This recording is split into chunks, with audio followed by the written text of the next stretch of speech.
Bonjour, c'est Luc et bienvenue dans cette toute nouvelle vidéo. On va voir comment lancer vos premières campagnes de publicité sur Pinterest. Donc c'est un tuto qui s'adresse aux débutants, aux personnes qui n'ont jamais lancé de campagne sur Pinterest. Et justement, l'objectif, ça va être de vous montrer les différentes étapes pour vous lancer sur cette plateforme. Qui suis-je pour vous parler de Pinterest et Pinterest Ads? Je m'appelle Luc Bermond, je suis fondateur de Pinads Consulting. Donc nous sommes une agence qui accompagne différents types d'e-commerce à scaler uniquement grâce à Pinterest et Pinterest Ads. Donc on accompagne des petites marques jusqu'à des grandes marques e-commerce qui génèrent jusqu'à 40 millions d'euros de chiffre d'affaires par an. Et donc on les accompagne à utiliser le plein potentiel de Pinterest. Pour démarrer sur Pinterest et lancer votre première campagne, on va se rendre directement sur le Business Manager de Pinterest. Donc là, peut-être que vous êtes sur votre compte Pinterest, vous avez une interface similaire à celle-ci où vous voyez votre compte. Ensuite, il faut juste cliquer en haut sur Annonce, puis créer une annonce pour créer votre première publicité Pinterest.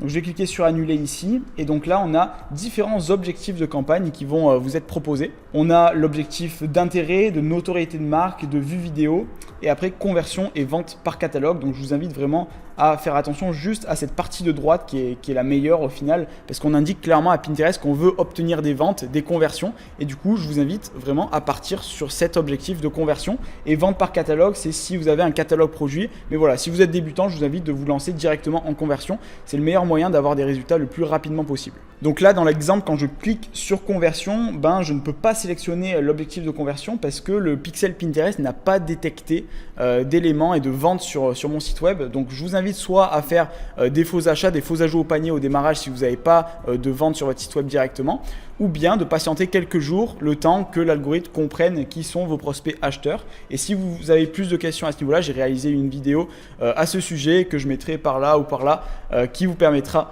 de débloquer l'objectif de conversion. Donc une fois que l'objectif de conversion est débloqué, vous allez avoir ici détail de la campagne. Donc ici, vous allez juste mettre un nom de la campagne.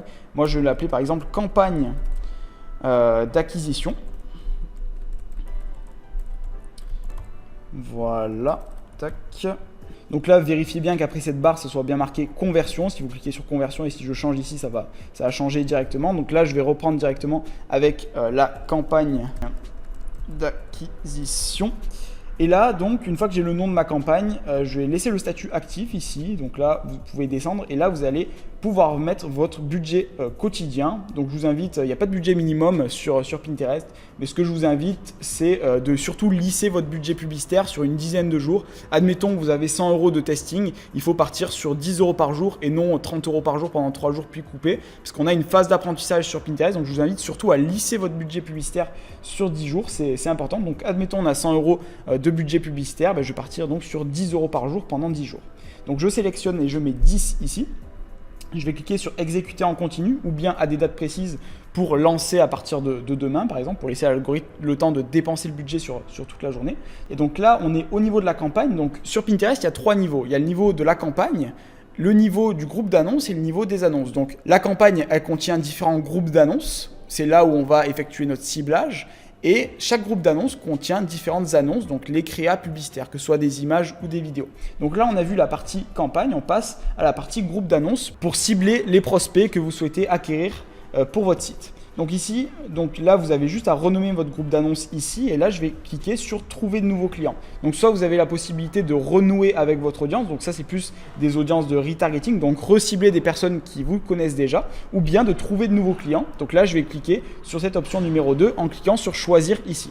L'étape suivante, c'est de sélectionner vos mots-clés ou centres d'intérêt. Donc, dans l'exemple, par exemple, vous vendez des produits beauté, vous pouvez sélectionner directement l'intérêt beauté. Je vous invite à rester plutôt large au démarrage pour laisser à l'algorithme le choix de choisir tel ou tel prospect pour votre site e-commerce. Donc, je vous invite à rester large au démarrage, donc des audiences au minimum à 1 million de taille d'audience. Et en termes de mots-clés, des audiences donc supérieures à 200 000. Donc, la taille d'audience, on la voit ici en haut à droite. C'est ici que vous voyez le nombre de personnes potentielles, de prospects potentiels que vous pouvez cibler.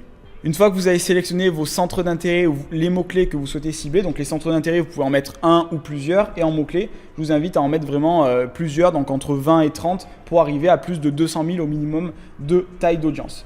Une fois que c'est fait, on passe à l'étape suivante qui sont les données démographiques. Donc là, vous allez pouvoir cibler donc des genres de personnes, donc que ce soit des hommes, des femmes. Donc si vous ciblez uniquement des hommes, je vous invite à juste décocher l'onglet femmes ici, et si vous ciblez des femmes, je vous invite à juste à décocher la partie homme ici et non précisé, donc ça contient une majorité de femmes parce que c'était au démarrage quand Pinterest s'est lancé.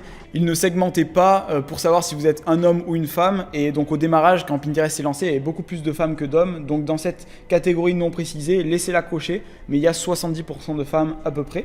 Donc ça c'est pour les genres. L'âge, vous sélectionnez les tranches d'âge qui vous paraît les plus appropriées, mais restez large au démarrage, c'est très important.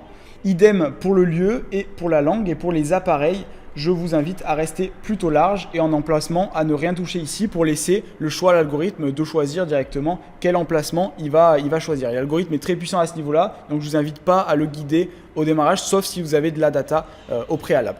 La section budget et calendrier, donc là on voit qu'on a mis 10 € de budget quotidien, c'est le budget qu'on a mis juste en haut. Et là, on a la durée de la campagne, donc j'ai la date de diffusion de la campagne. Optimisation et diffusion, donc soit je peux sélectionner une enchère automatique ou manuelle, mais je vous invite au démarrage, si vous êtes débutant, à rester sur de l'automatique. Comme ça, c'est l'algorithme qui optimise et vous n'avez pas à le faire en manuel. Et puis après, cette dernière partie annonce. Vous avez la possibilité de sélectionner une ou plusieurs images ou vidéos Pinterest. Donc dans l'idéal, c'est d'en mettre 4. Donc après, vous pouvez descendre à 2 images ou vidéos et monter jusqu'à 6 au maximum.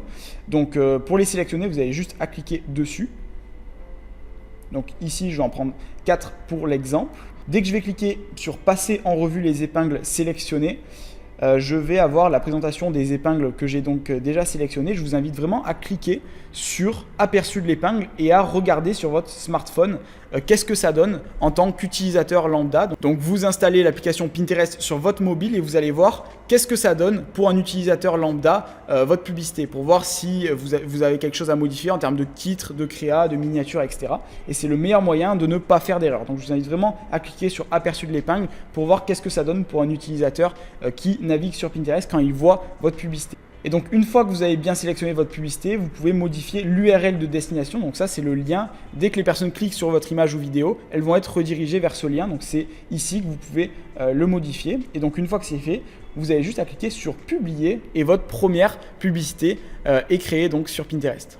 C'est tout pour ce tuto, j'espère qu'il vous aura aidé. Si vous voulez plus d'informations par rapport à Pinterest et Pinterest Ads, donc sur cette chaîne YouTube, il y a différentes vidéos à cet égard, donc différentes vidéos, des guides complets sur la publicité Pinterest, sur la partie organique également. Et en dessous, en description, je vous détaille comment fonctionne l'algorithme de Pinterest et comment on fait pour craquer le code et générer plus de 3000 € par jour grâce à Pinterest. Donc je vous mets le lien en description et on se dit à la prochaine dans une prochaine vidéo. C'était Luc, à plus.